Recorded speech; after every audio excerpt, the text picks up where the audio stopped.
यक्ष विचारतो की किम नु हित्वा प्रियो भवेत. म्हणजे काय सोडलं की आपण प्रिय होतो. काय बरं सोडायला पाहिजे? खरं तर अनेक गोष्टी सोडायला हव्यात, पण युधिष्ठिरांनी उत्तर दिलंय की मान सोडला ना तर आपण प्रिय होतो. मान म्हणजे अभिमान किंवा अहंकार. दोन माणसांना एकत्र आणण्यापासून सगळ्यात मध्ये जो रोखतो ना तो असतो अहंकार. आजच्या भाषेत इगो. मी तिथून चालले होते, साधं लक्ष सुद्धा दिलं नाही, बस एवढीशी गोष्ट पुरते आपल्याला त्या माणसाची कायमचं शत्रुत्व घ्यायला. पण आपण थोडासा पुढे जाऊन विचार नाही करू शकत की बाबा काय असं झालं होतं म्हणून त्यांनी माझ्याकडे लक्ष दिलं नाही. कदाचित तो त्याच्या विचारांमध्ये असेल, कदाचित कुठल्या तरी प्रश्नामध्ये असेल, किंवा खरंच कदाचित त्याचं लक्ष माझ्याकडे गेलं नसेल. पण आपल्यातला जो अहंकार असतो ना तो इतका गुणी नसतो. तो लगेच आपल्याला त्याची तक्रार ऐकवत असतो. हा जो मी असतो ना तो फार अवघड आहे. बासरीच्या बाबतीमध्ये मागे असं वाचलं होतं, म्हणजे आता ते बासरी वादक किंवा बासरी घडवणारे तज्ज्ञच खरं सांगू शकतात, पण हा वाचलेला किस्सा आहे की बासरी पंचमी, सप्तमी, अष्टमी, नवमी, दशमी या तिथींना बनत नाही. ती बासरी जर त्या तिथींना केली तर ती पिचते म्हणे. का? कारण ह्या तिथीमध्ये मी येतो आणि बासरीमध्ये मी शिल्लकच उरता कामा नये. एका शायरचा शेर आठवतोय, तो असं म्हणतोय की कहलवाता है जो तू बस वही कह सकती हूँ.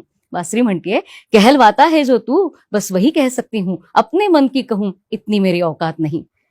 मी मोकळी आहे रे पूर्णत्वानं, तू जशी फुंकर घालशील ना तसंच मी वाजणार आहे. ही फक्त बासरी नाही, हे खरं तर आपण म्हणायला हवंय असं त्या शायरला वाटत असावं कदाचित. कारण खरोखरच त्याच्याशिवाय काय आहे. पण हे म्हणायला फक्त आपला अहंकार आपल्याला काही मोकळा बसू देत नाही.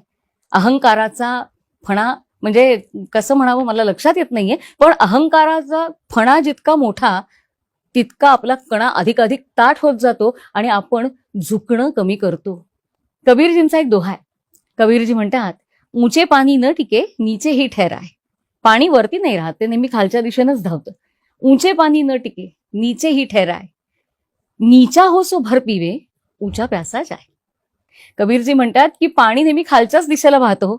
तुम्हाला पाणी प्यायचं असेल ना तर झुकावं लागतं. नीचा हो सो भर पिवे. तुम्ही म्हणालात नाही मी असंच राहणार, तर ते म्हणतील जा तहानलेलीच. नीचा हो सो भर पिवे ऊंचा प्यासा जाय. झुकणं फार गरजेचं असतं आणि तेच युधिष्ठिर आपल्याला सांगतोय. मान थोडासा कमी करा, अभिमान थोडासा कमी करा, अहंकार थोडासा कमी करा, थोडं झुकायला शिका. मला तर कधी कधी असं वाटतं की आपल्या प्रथा किती सुंदर आहेत नाही. लग्न होतं आणि लग्न झाल्यानंतर ताराबलम चंद्रबलम तदेव हा श्लोक झाल्यानंतर मधला अंतरपाठ दूर होतो आणि मग वरानं वधूला आणि वधूनं वराला माळ घालायचे.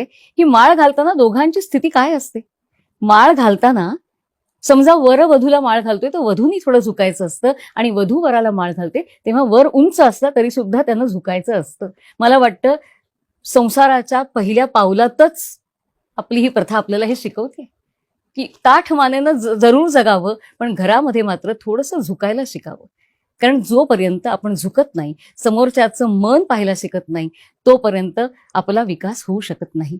एकमेकांच्या साथीनंच पुढे जायचं असतं, कारण आपण एकटे ह्या जगात जगू शकत नाही. आणि म्हणूनच अहम जरी महत्वाचा असला तरी त्याचा आकार किती वाढतोय याच्याकडे लक्ष द्यावं लागतं. अध्यात्मात तर सगळ्यात मोठा अडसर ह्या अहंकाराला म्हटलेला आहे.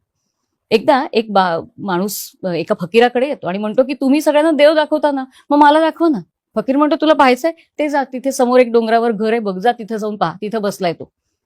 धावत पळत माणूस तिथपर्यंत पोहोचतो, दार वाजवतो, आतून आवाज येतो, कोण? हा म्हणतो मी. दार उघडत नाही. 15 दिवस असं होतं. हा माणूस चिडतो आणि माणूस त्या फकीराला जाऊन म्हणतो खोटं बोलता काय तुम्ही? मी 15 दिवस गेलो, दार वाजवलं आणि माझ्यासाठी दार उघडलंच गेलं नाही. फकीर त्याच्या कानामध्ये सांगतो आणि म्हणतो जा आता जाऊन बघ काय होतं. तो माणूस त्या घराच्या समोर जाऊन उभा राहतो, दार वाजवतो, आतून आवाज येतो, कोण? तो उत्तर देतो, आतही तूच आणि बाहेरही तूच. त्या क्षणी दरवाजा उघडतो. ज्या क्षणी मी सुटतो त्या क्षणी तो भेटतो. काय छान म्हटलंय ना कबीरांनी. प्रेम गली अति साकरी जामे दोन समाय. अहो प्रेमाचा रस्ता ना फार अरुंद असतो, त्याच्यावर दोन माणसं नाही उभी राहू शकत. आणि मग त्याला पुढे जोड देताना कबीरजी म्हणतात जब मैं था तर भारी नाही. जेव्हा मी उभा होतो ना तेव्हा तो नव्हता तिथे, तो म्हणजे भगवंत. आणि आता जेव्हा भगवंत उभा आहे ना तेव्हा मीला मुळी वावच नाही, अशी ही प्रेमगली.